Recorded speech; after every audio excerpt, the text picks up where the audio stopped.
Hello students, in this video we will discuss about third part of the geography chapter 1. Okay, resources planning in India. Resources के बारे में हम लोग chapter 1 में पढ़ रहे थे। तो इंडिया में रिसोर्सेज की प्लानिंग कैसी होती है उसके बारे में देखते हैं। रिसोर्सेज प्लानिंग होती है वो कॉम्प्लेक्स प्रोसेस होता है जिसमें कि दो चीज़ें इन्वॉल्व होती हैं। पहला कि हमें ये पता लगाना होता है कि किस जगहों पे किस रीजन में किस तरह की रिसोर्सेज अवेलेबल हैं, ठीक है। उसके लिए सर्वे करनी पड़ती है और हमें ये भी पता करना पड़ता है कि उसकी क्वालिटी क्या है और उसकी क्वांटिटी क्या है, मतलब कि उसकी गुणवत्ता क्या है, क्वालिटी कैसी है और किस क्वांटिटी में कितने मात्रा में है, ठीक है। इसका पता लगाना पड़ता है। और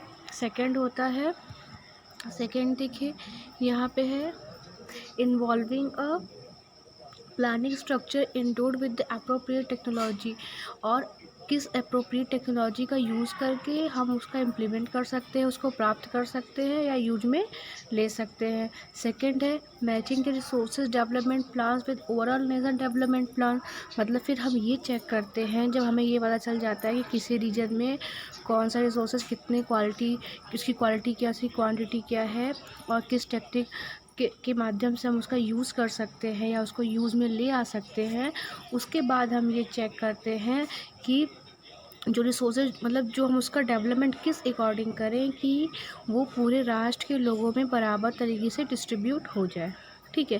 जैसे सपोज़ करिए आप सोनभद्र में रह रहे हैं ना, तो मान लीजिए यहाँ कोई मिनरल रिसोर्स है कि बालू वगैरह बहुत ज़्यादा है, तो इस तरीके से कि बालू का डिस्ट्रीब्यूशन किया जाए ताकि यहाँ रहने वाले लोगों की सभी की ज़रूरतों को उससे पूरा किया जा सके। ओके, फिर यहाँ पे है India has made concentrate efforts for achieving the goals of resources planning right from the first 5 year plan launch after independence. India ने क्या किया, काफ़ी ज़्यादा एफर्ट किया है किस चीज़ों के लिए, जो प्लान बनाए गए थे रिसोर्सेज को अपनाने के लिए कि मतलब जब हमारा देश स्वतंत्र हुआ था उसके 5 सालों के बाद उस प्लान बनाए गए थे ताकि सभी रिसोर्सेज का प्रॉपर यूज़ किया जा सके और हर एक व्यक्ति को प्रॉपर मिल सके। तो अगर हम उसको देखें तो इंडिया ने काफ़ी एफर्ट किया है रिसोर्सेज के प्रॉपर डिस्ट्रीब्यूशन में, ठीक है। फिर देखिए यहाँ पे है the availability of resources is a necessary condition होती है of development of any region, but mere मतलब होता है यहाँ पे देखिए मात्र availability of resources in the absence of corresponding changes in technology and institutions में हिंडर डेवलपमेंट। देखिए यहाँ पे कहने का है कि सिर्फ मान लीजिए किसी एक जगहों पे देखिए अगर किसी भी जगहों पे रिसोर्सेज अवेलेबल है तो वो बहुत ही नेसेसरी कंडीशन होते हैं उस राष्ट्र के डेवलपमेंट के लिए। मतलब अगर आप किसी राष्ट्र के डेवलपमेंट चाहते हैं तो सबसे पहले वहाँ के रिसोर्सेज के बारे में पता लगाना पड़ेगा। लेकिन सिर्फ एक ये भी बात है कि सिर्फ सोर्सेज की अवेलेबिलिटी की वजह से ही हम सिर्फ ये देखें कि वहाँ पे कितने रिसोर्सेज अवेलेबल हैं, ठीक है, और वहाँ की टेक्नोलॉजी चेंजेस ना करें, तो ये नहीं हो सकता कि किसी भी राष्ट्र का विकास संभव है। मतलब कि रिसोर्सेज को प्रॉपर यूज़ करने के लिए नए नए टेक्नोलॉजी का भी यूज़ करना पड़ता है, उसमें भी चेंजेस लाने पड़ते हैं।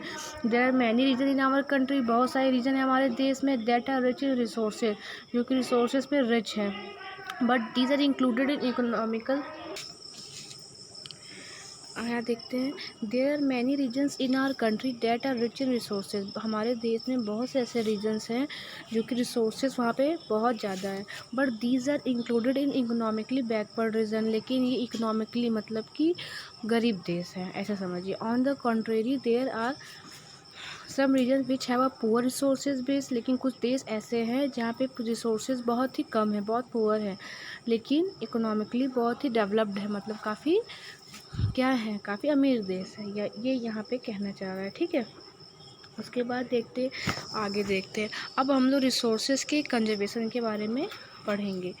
तो resources are vital for any developmental activity but irrational consumptions and over utilisation of resources में lead to socio economic environmental problem, जो रिसोर्सेज हैं वह किसी भी देश के लिए को डेवलपमेंट करने के लिए काफ़ी इम्पॉर्टेंट है, लेकिन जिस तरीके से इसका यूज़ किया जा रहा है तो वो समय बहुत दूर नहीं है जब सारे रिसोर्सेज ख़त्म हो जाएंगे, ठीक है, हमारे पर्यावरण से। To overcome these problems resources conservation at various level is important. इस प्रॉब्लम से उबरने के लिए, बाहर आने के लिए रिसोर्सेज कंजर्वेशन बहुत ही इम्पॉर्टेंट है। और this had been the main concern of the leaders and thinkers in the past, ठीक है। उससे अगर हम देखेंगे तो पास्ट में गांधी जी जैसे लोगों ने, बहुत सारे लोगों ने कहा था कि चीज़ों के लिए रिसोर्सेज के बारे में अपने राय व्यक्त किए थे। तो आइए देखते हैं क्या राय था इनका। There is enough for everybody's need not for anybody's greed. Gandhi ji ने कहा था रिसोर्सेज के बारे में कि हमारे पृथ्वी पे सभी की ज़रूरतों को पूरा करने के लिए रिसोर्सेज अवेलेबल हैं, न कि किसी की लालच को पूरा करने के लिए। कहने का अर्थ है कि इस पृथ्वी पे रिसोर्सेज पर्याप्त मात्रा में हैं, लेकिन और इतने पर्याप्त मात्रा में हैं कि हर एक व्यक्ति की ज़रूरतों को पूरा किया जा सकता है, लेकिन अगर आप उसकी लालच करेंगे तो उस लालच को पूरा नहीं किया जा सकता। He place the greedy and selfish individuals and exploitative nature of modern technology as the root cause for resources depletion at the global level. He was against mass production and wanted to replace it with the reproduction by the masses।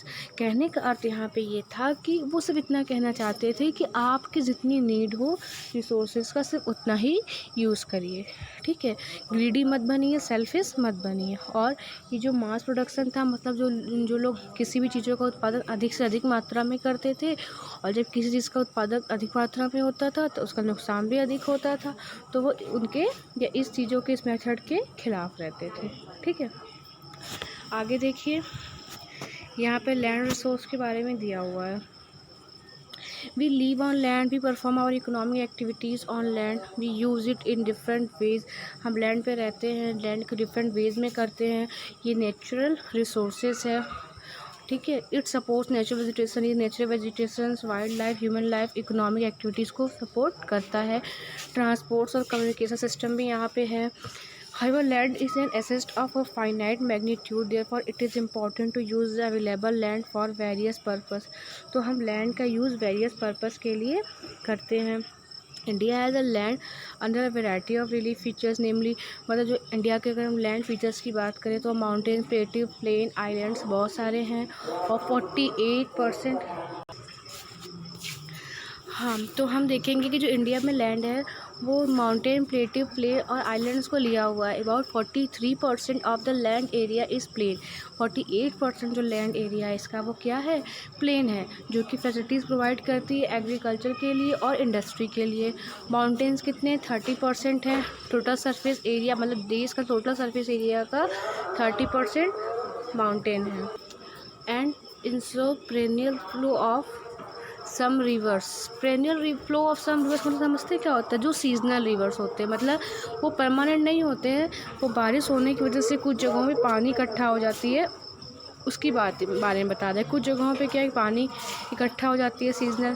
Provide facilities for tourism and ecological except. About 27% of the area of the country, हमारे देश का 27% area जो है वो plateau region है।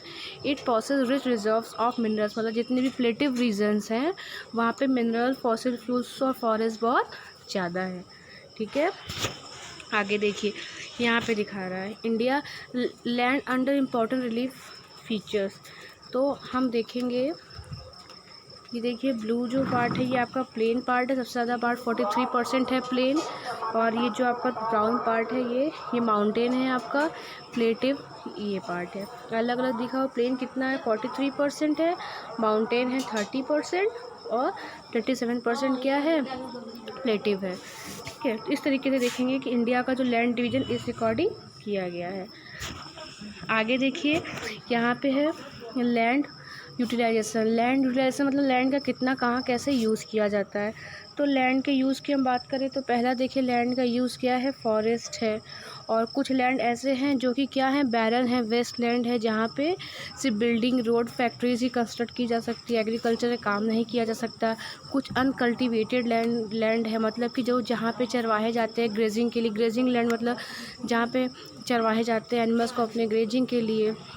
और कुछ ऐसे भी जगह हैं जहाँ पे सिर्फ वन टाइम ही एग्रीकल्चर खेती की जाती है, ठीक है। फैलो लैंड्स क्या होते हैं, ये देखिए फैलो लैंड दिया हुआ है, current fallow left without cultivation for 1 और लेस देन 1 एग्रीकल्चर ईयर, मतलब कि 1 साल ऐसे लैंड को बोला जाता है फैलो लैंड, मतलब कि जहाँ पे सिर्फ एक बार ही जिसका यूज़ सिर्फ एक बार ही एग्रीकल्चर के लिए किया जाता है। और कुछ ऐसे भी हैं और other than current fallow left uncultivated for the past 1 to 5 agriculture year, और 1 से 5 साल के एग्रीकल्चर ईयर के लिए भी छोड़ी जाती है। मतलब कुछ ऐसे लैंड भी हैं जहाँ पे एक बार खेती करने के बाद 1 से 5 सालों के लिए उनको छोड़ दिया जाता है, ठीक है। Net sown area sown more than once in an agriculture year plus net sown area is known as gross cropped area. देखिए area sown more than once in an agriculture area, मतलब ऐसा एरिया जहाँ पे सिर्फ एक बार ही सोन, मतलब जहाँ पे एक बार ही खेती की जाए, प्लांट्स लगाया जाए, उसे कहा जाता है नेट सोन एरिया, जैसे कि ग्रॉस क्रॉप एरिया भी कहा जाता है, ठीक है। तो कुछ लैंड वो भी हैं। फिर है यहाँ पे देखिए है कि land use pattern in India. The use of land is determined both by physical factors such as topography. अगर लैंड की बात करें तो topography, climate, soil types as well as human factors such as population density, technological capability and culture and traditionality, ये सब क्या करते हैं, लैंड को डिटरमाइन करते हैं। उसके फिजिकल फैक्टर्स के बारे में बताते हैं। जो टोटल जियोग्राफिकल एरिया है इंडिया का इज़ 3.25 मिलियन स्क्वायर किलोमीटर है। Land use data however is available only for 90% of the total geographical area, ठीक है, because the land use reporting for most of the north east state except Assam has not be done fully. Moreover some areas of Jammu Kashmir occupied by Pakistan and China have also not been survived. देखिए कहने का ये है कि अगर हम total geographical area की बात करें तो उसका हम कुछ ही पार्ट यूज़ कर पाते हैं, क्योंकि कुछ नेबरिंग कंट्रीज़ भी हैं, तो इंडिया के हमारे कुछ पार्ट हमारे पड़ोसी देश में चले जाते हैं। तो अब वो जो पार्ट पड़ोसी देश में चले जाते हैं उसका हम यूज़ अपने देश में नहीं कर पाते, वहाँ पे हम उसको एग्रीकल्चर वैल्यू उसकी कम हो जाती है, ठीक है। जैसे कि जम्मू कश्मीर के कुछ पार्ट जो पाकिस्तान में भी है, उसके पूरे पार्ट को हम यूज़ नहीं कर पाते हैं, ठीक है। फिर देखिए यहाँ पे दिखाया गया है, सन की बात किया गया है कि जनरल लैंड यूज़ कैटेगरी 1960 1961, ये देखिए, और ये 2005 2008 2009 का है। देखिए यहाँ पे बता रहा है अलग अलग। ब्लू क्या है, फॉरेस्ट एरिया है। येलो क्या है, barren and uncultural waste land है। रेड क्या है, area under non agriculture uses, जो यूज़ नहीं होता है। Permanent pasture and grazing land है जो ग्रीन दिखाई दे रहा है। पर्पल क्या है, एरिया अंडर माइस ट्री क्रॉप्स, मतलब इस तरीके से दिखा रहा है कि यहाँ पे मतलब कितने एरिया को किस चीज़ में यूज़ किया गया है, ठीक है। आगे देखिए, the land under permanent pasture has also decrease. How are we able to feed our huge cattle population on this pasture land and what are the consequences of it? Most of the other than current fallow lands are either of poor quality of the cost of cultivation of such land is very high। कहने का अर्थ ये है कि जिस जगहों पे चरवाहे जाते हैं चरने के लिए, ग्रेजिंग के लिए, वो लैंड फिर उपजाऊ नहीं रह जाती है, वहाँ पे ज़्यादा क्रॉप्स वगैरह या कल्टीवेशन वगैरह नहीं किया जा सकता। इंडिया में ऐसे लैंड बहुत ज़्यादा हैं, and these lands are cultivated once or twice, लेकिन फिर भी इनका एक या दो, मतलब ऐसे लैंड जहाँ पे चरवाहे चरने के लिए जाते हैं उनका उस जगहों को 1 या 2 बार ही कल्टिवेट किया जा सकता है, ठीक है। उसके बाद देखिए तो यहाँ पे है the pattern of net sown area varies greatly from one state to another. जो नेट सोन एरिया मैंने क्या बताया कि ऐसा एरिया, ऐसा एग्रीकल्चर एरिया जो साल में एक बार ही यूज़ किया जाता हो एग्रीकल्चर के लिए, ठीक है। तो वो क्या है एक स्टेट से दूसरे स्टेट में अलग अलग है। इट इज़ वो 80% of the total area in Punjab में सबसे ज़्यादा है, हरियाणा में है, और अरुणाचल प्रदेश में इनसे 10% कम ही है। ठीक है, तो हर एक जगहों पे पेस्टल लैंड या नेट्सॉन एरिया होता है, ऐसा लैंड जो एग्रीकल्चर के लिए अच्छा नहीं होता, सॉइल्स ठीक नहीं होती है, जिनको साल भर में एक ही बार वहाँ पे एग्रीकल्चर या कल्टीवेशन का काम किया जाता है, उसे नेट्सॉन एरिया करते हैं। तो वो हर एक स्टेट में उसकी जो परसेंटेज है वह अलग अलग है। ठीक है, आगे ये है कि forest area in the country is for lower than the desire 33% of geographical area. जो फॉरेस्ट एरिया है उसे 33% ही है। ठीक है, यहाँ पे देखिए, it was consider essential for maintenance of the ecological balance. और फिर भी इकोलॉजिकल बैलेंस बनाने के लिए हमें फॉरेस्ट एरिया को बढ़ाना पड़ेगा। तो वो कैसे हो पाएगा? अब जैसे कि जनसंख्या बढ़ती जा रही है, पेड़ की कटाई हो रही है, तो इंडस्ट्री की सेटअप हो रहा है, फैक्ट्री सेटअप हो रहा है, लोग घर बना रहे हैं, कंस्ट्रक्शन का काम चल रहा है। तो इसकी वजह से क्या है, हमारा जो फॉरेस्ट एरिया है जितना कि डिसाइडेड है, जितना होना चाहिए, वो कम होता जा रहा है। A part of the land is termed as the wasteland and land put to other non-agricultural uses. Wasteland includes rocky। और कुछ ऐसे लैंड भी हमारे यहाँ हैं जो कि वेस्ट लैंड है। वो वेस्ट लैंड क्या होते हैं? जो वेस्ट लैंड होते हैं वो वे इसलिए उन्हें वेस्ट लैंड कहा जाता है क्योंकि उनका एग्रीकल्चर यूज़ नहीं किया जाता है। वो रॉकी होते हैं, वहाँ की मिट्टी अच्छी नहीं होती है, एरिड होते हैं, डेजर्ट एरिया होता है। ठीक है, नॉन एग्रीकल्चर एरिया होता है जहाँ पे सिर्फ रोड, रेलवे, इंडस्ट्री ही बनाई जा सकती है। और continuous use of land over a long period of time without taking appropriate measure to conserve and manage it has resulted in land degradation। मतलब कि एक ही जगहों पे या एक ही लैंड को बार बार एक ही काम के लिए लंबे समय तक यूज़ करने से क्या हो जाता है? लैंड डिग्रेडेशन हो जाता है। मतलब कि उस लैंड की, उस ज़मीन की उपयोगिता जो होती है वो कम हो जाती है। ठीक है, this in turn has serious repercussion on the society and environment. उससे क्या होता है कि हमारा सोसाइटी एनवायरनमेंट में उसका बुरा प्रभाव पड़ता है। मतलब जैसे अगर एक ही लैंड का यूज़ बहुत लंबे समय तक एक ही काम में किया जाए तो वहाँ की ज़मीन क्या होती है, उसकी वैल्यू कम हो जाती है। ठीक है, उसके बाद देखिए यहाँ पे है land degradation and conservation measures. इसके बारे में बेटा हम लोग नेक्स्ट वीडियो में पढ़ेंगे। Thank you.